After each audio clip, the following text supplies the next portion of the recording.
I want to share what we have found super helpful when it comes to foster care and items in your house. Hey guys, we're Peter and Lisa Hoppy, and we make weekly foster care videos. If you haven't subscribed yet, hit that subscribe button. Today I'm so excited to make a video that I've been talking about for a very, very long time, but this video requires Peter's help, and so he's gonna be behind the camera most of the time.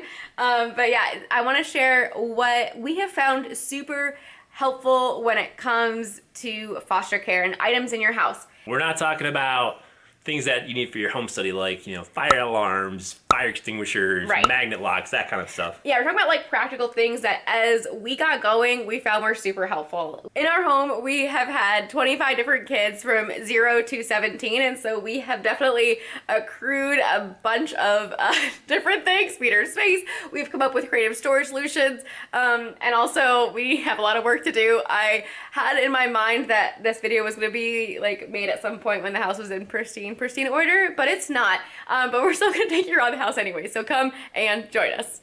Item number 1 is okay to wake clocks. There's all different types of styles, but we absolutely love these because when you're talking with a kid and they're like, okay, we'll see you in the morning, and they're like, okay, when is morning? And you know, in the summertime, the sun will come up super early and you may or may not want to be woken up at like 5:30 in the morning.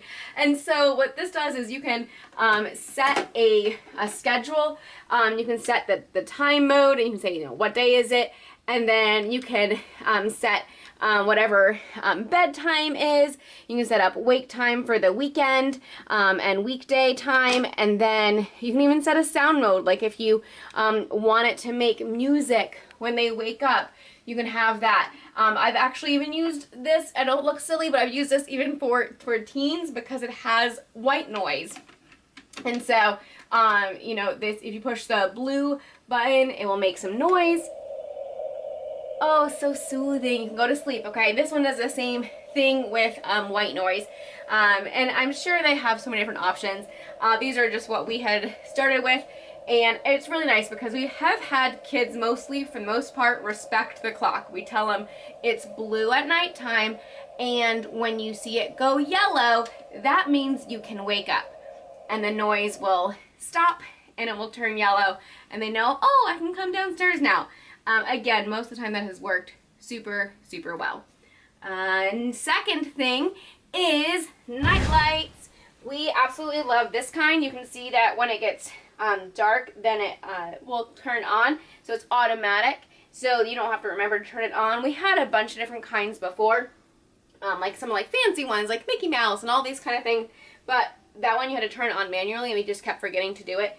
And you might think, oh, okay, that's just for kids. In fact, every single child we have had likes night lights, even the teenagers. So definitely have those night lights.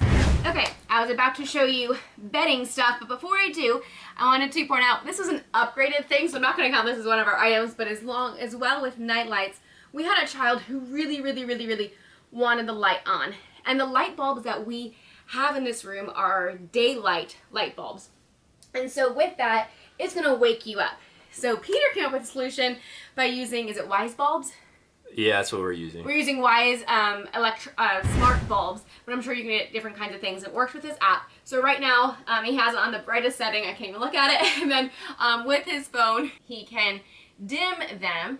And then that way, it was really nice because we could have the lights on for the child all night, and it wasn't going to keep them awake. Okay, bedding. So we had got a lot of different, like, certain color. Thank you for brightening the lights up again. We had got a lot of different kinds of bedding. Some of those very gender specific, like construction trucks and just like more like feminine colors for the girls. And so what we have found is kids honestly just really love these, what are they even called? Down alternatives, so it's not the real thing. Yeah, it's not the real thing because that's like really expensive, and you may or may not have to, you know, throw some of these out. So definitely the down alternative. So this is a white one, and then we have a gray one. But then what's nice with having a gender neutral top cover. And then you can really accentuate with different stuffies, pillowcases, things like that that will really then tie it in. And those are a lot easier to store than a bunch of different large blankets. I decided to show you our closet with all the different cute little comforters we had, and then I realized that I had another item that I wasn't even thinking about, and that is a weighted blanket. And these are super nice. This one's like, I think 6 pounds one, so not too heavy. Based on the size of the kid, you don't want them to, you know, be crushed. It's comforting to them, and kids who you know, are fidgety, it might just help them calm down. Here's a cute like Olaf one. I think this one's like only like 4 pounds. I'll say that a lot of kids do like it. We even have a gray one that's currently being used, and that one is, I think, like a 15 pound or something like that. Another thing is laundry baskets. So we have, this is definitely well used. We probably need to add laundry baskets to our list to upgrade. But getting a laundry basket, a different color for each kid. I only now do one kid's wash at a time. It really helps and saves tons of time with sorting laundry. Get a different color laundry basket for everybody. Here is our messy, unorganized toy room right now. But what I really wanted to show you in here is that it's so great just to have a lot of different universal type toys that are really good for a wide variety of ages. Things that we have found are magnet tiles. Those are fun to build.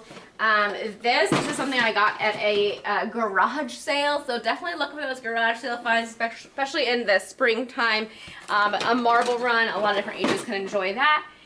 These are bins. We always don't have this one out if there are tiny kids around, because these are tiny Lego pieces. So, but just a big bin of small Legos. And again, we'll put that up if we have small kids around in the house. And then a bin of duplos. This is awesome. You can get a lot of hours of play from that. And then over here, we have some stuffies up in the corner. We have books all over the place. But things like fidgets. Fidgets.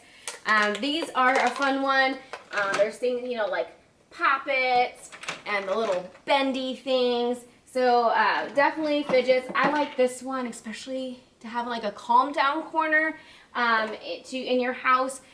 We used to have it over there in that corner. There was like a blanket and stuff set up. Nothing is set up currently for that, but we used to have a couple of fidgets over there. They could just, you know, watch the bubbles go down. Another thing is lots of extra toothbrushes in your house. I need to make this on my list of things to get, because we had like 2 packages of these this summer, and now we have none. Because almost every kid, when they came for respite, forgot their toothbrush. And so we had lots of toothbrushes, need to buy more. And also kids' toothpaste. I'm telling you what, a lot of kids, they were like, I don't like the minty taste of regular toothpaste. But then we also had some teens, and this was all we had at the time, and they wanted minty. So I guess just having both minty kind of toothpaste and kids' toothpaste on hand is good. Next thing is a way for you as a foster parent to stay organized. I have not done a great job of this currently again, and I need to take some of my own advice in this, because right now all we have is our main foster care book, and this is just stuff for Peter and me for our own license. This is my court binder. I have made a whole other video about this. I'm not going to really go into it too much, except to say that we really like having a visit calendar, and how we do this is then we'll shade when visit was scheduled and whether it happened or not. And again, I've made that in another video.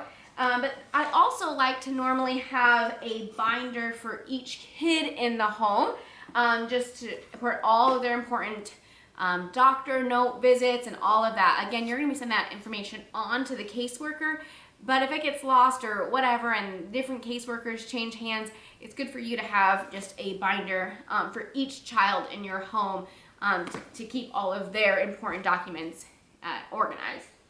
Another great thing is to have lots and lots of awesome books that talk about having good character or how to deal with emotions when they're hard. And we just have so many. Again, I've talked about several of these in videos before. Visible String is awesome.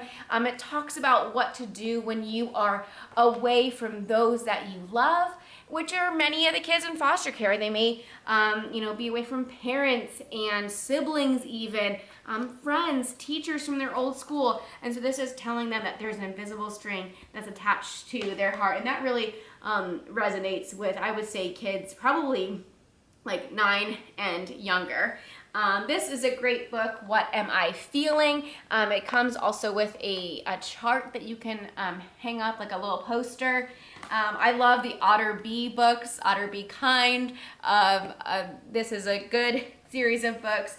Holden, Pot, What Should Darla Do, along with What Should Danny Do. These are a great seeing how you have the power to choose and make your day better based on the choices that you make.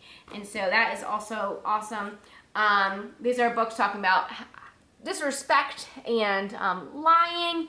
This one's Broken Promise. I made a video about that. You can check these out. I have no idea where they came from. One day I'm like, these are great books. I don't know how they ended up on my shelf, but they are level 2 reading, so good for kids just kind of learning how to read, maybe in first, second grade. So there you go. That's lots of books. I have tons more, but that was the ones when I quickly went through I saw. But yeah, having great resources that you can sit down, read a book, and connect that way is a great way to talk about emotions. All right, onto the kitchen. So I'm gonna go through some food items that you definitely wanna keep stocked pretty much at all times, especially when you're first getting to know the kid and know what they like. This is honestly what we ate a lot of during the summertime when we had respite and the kids were only with us for like 2 to 5 days. We wanted to have some comfort items for them. So definitely some chicken nuggets. I had bags and bags and bags of these. This is all I have currently left. Let's get the ice cream out of the way here. Pizza. This is honestly a low supply of pizza. I have 4 pizzas in here right now, and at one point I had like 8 or something. I had lots and lots of pizza.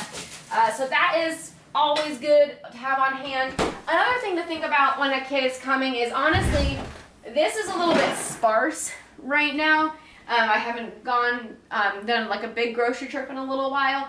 The kids that are currently with us, they've been with us for a little bit, so they know that we always have food in our house. But when a kid's first coming in, you want to make sure to have like a full fridge, so that way, they know that like they're gonna come to your house and they're gonna have lots of food. So that could be food scarcity could have been an issue for them in the past, and by opening up and seeing a full fridge, it is definitely comforting to them. Let's move to the pantry next. Sorry, ignore the messy kitchen.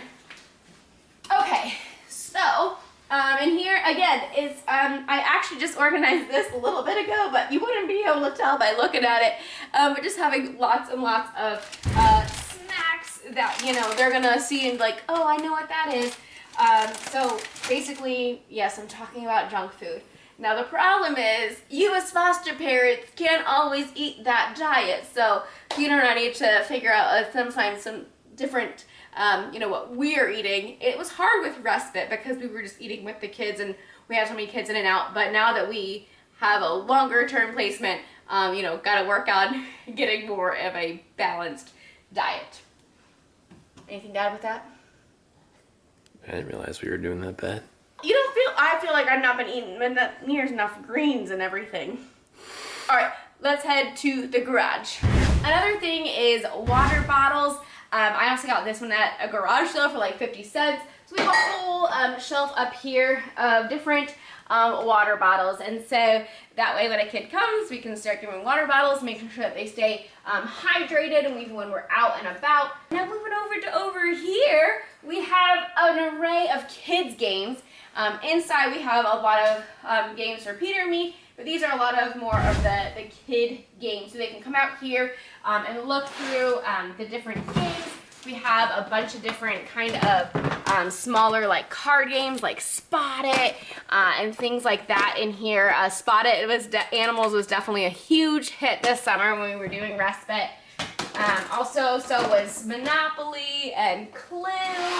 Some games I like that are collaborative games, which means you're all working together, so there's not a winner and a loser, which honestly is hard for a lot of kids. You know, they're happy if they win, but if they lose, they might throw a tantrum.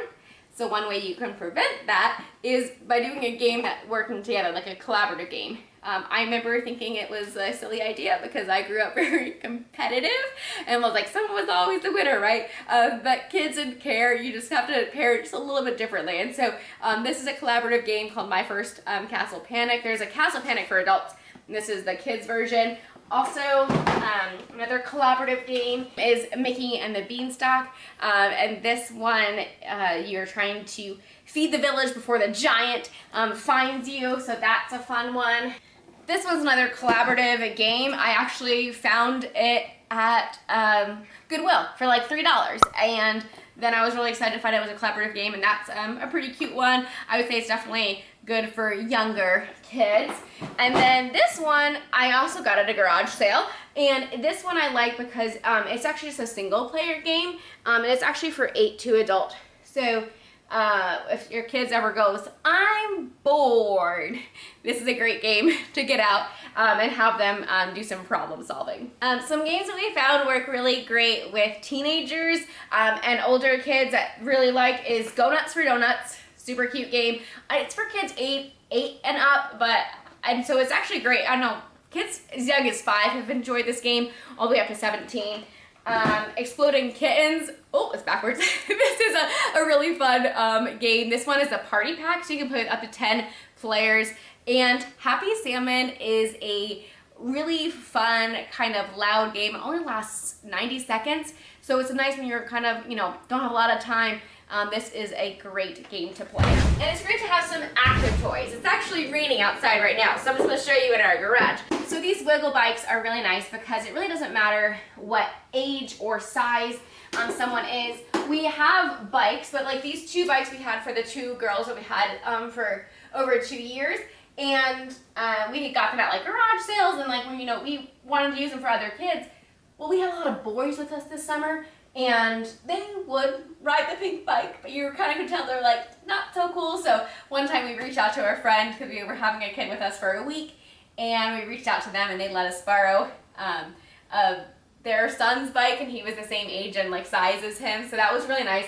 But yeah, we definitely want to, you know, have more. It's just those take up a lot of space. And so scooters are also a great option. We have a smaller one. We had a 4-year-old who absolutely loved riding that.